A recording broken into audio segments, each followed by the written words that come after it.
Hello. Good morning, everybody. Good morning, everybody. All right, it looks like Vegas is doing you all and you all aren't doing Vegas. Thank you so much for coming to hear my talk. Super excited to be here. I'm going to share a lot about our platform, Matchplicity, but first kind of touch on a couple of things that are important and I'm passionate about as we talk about how we use tech to break generational curses. So anybody noticing a trend here, right? So these are the top 10 of the black billionaires in the country. Only 3 of these made their wealth off of something other than sports and entertainment, right? And only 1 on this list really made it in IT, right? And so that's representative of, the industries and where we might think about how we build pipeline and expand out to spaces beyond the traditional places that we tend to see and think of really wealthy black individuals with high net worth. So one of my favorite examples that I always like to reference is the Calendly example, right? So anybody know Tope Awatana's story about how he started Calendly? All right, so he started his career in software sales and he had an idea. And because he had a job where he had a 401k and I think I'm going out. You guys can hear me? Can you hear me now? Okay, I think they're bringing us back up. Is that better? Can you hear me now? Okay, great.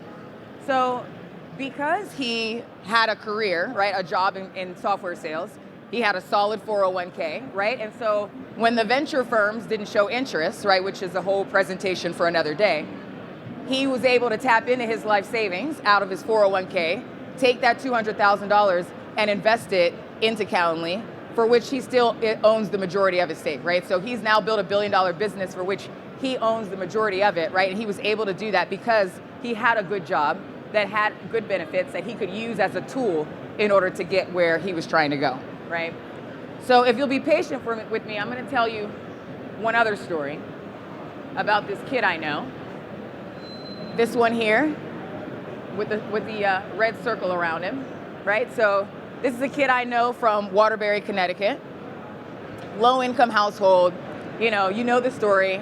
Bad education system, kind of grew up in that process. They probably were pushing him to be an athlete more than to be on the honor roll, right? But he was ambitious. And so he, decided he was going to be the first of 30 cousins to go to pursue an undergraduate degree. So he did that. And because he had no guidance, he picked Johnson & Wales, which is a fantastic cooking school, right? But to this day, the only thing he can make is spaghetti. So it really wasn't the best option, but it's what he knew, right? So he persevered. He got his associates from Johnson & Wales, and then he went and pursued his bachelor's degree at University at Southern Connecticut, right? So he finished school, got a degree in social work, right? Which is the examples that he saw growing up. There were social workers, there were nurses.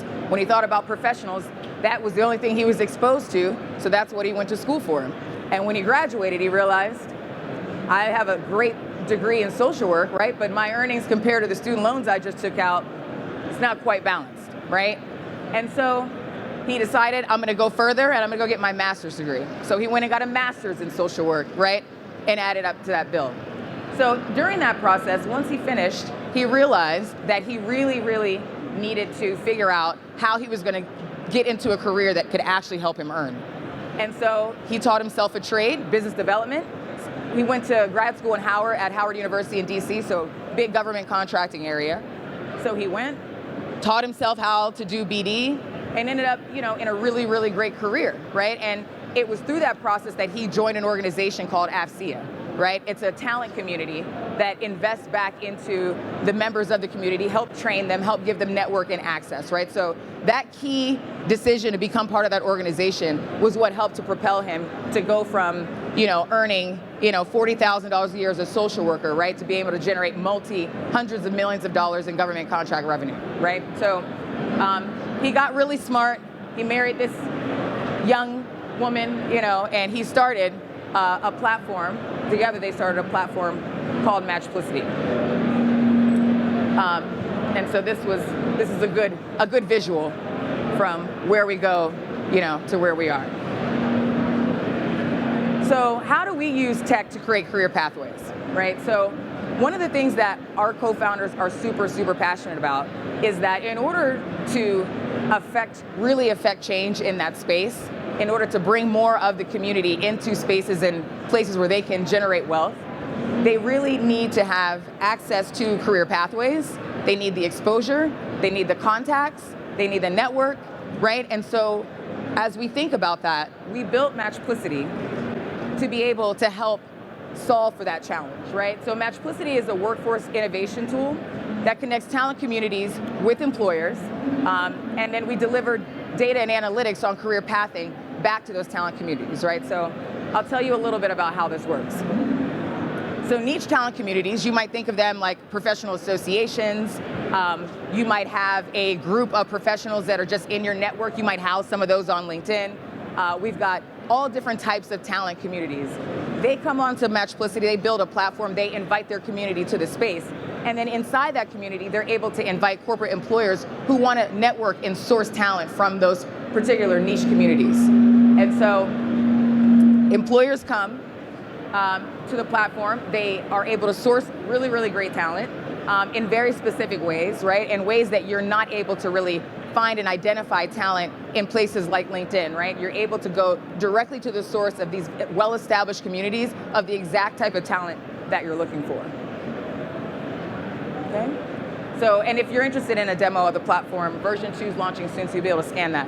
But just in summary, I just want to make sure that I highlight for you all that when we think about career pathways, when we think about how we get more diverse and underrepresented communities into tech, thinking about how we bring exposure as part of that, our platform really, we launched it in March of 2021 with a client who started off with 500 or so of their members in it. It's now grown to over 4,000 in that one particular community. And not only are they able to benefit from having companies who can source their specific talent population, but they also have the opportunity to generate revenue right through that platform to reinvest in the organizations. They can continue to invest back into the people, right? And so we try to create that life cycle and a core place for talent communities to be able to do that. So we'll be continuing now to scale our platform. Like I said, version 2 is launching soon. And so if you have talent communities or you're interested in networking and finding groups, make sure you come and visit us at the booth over there in All Builders Welcome section. And we can talk a little bit more about how to do that. All right, well, thank you so much. Thank you so much, Lauren.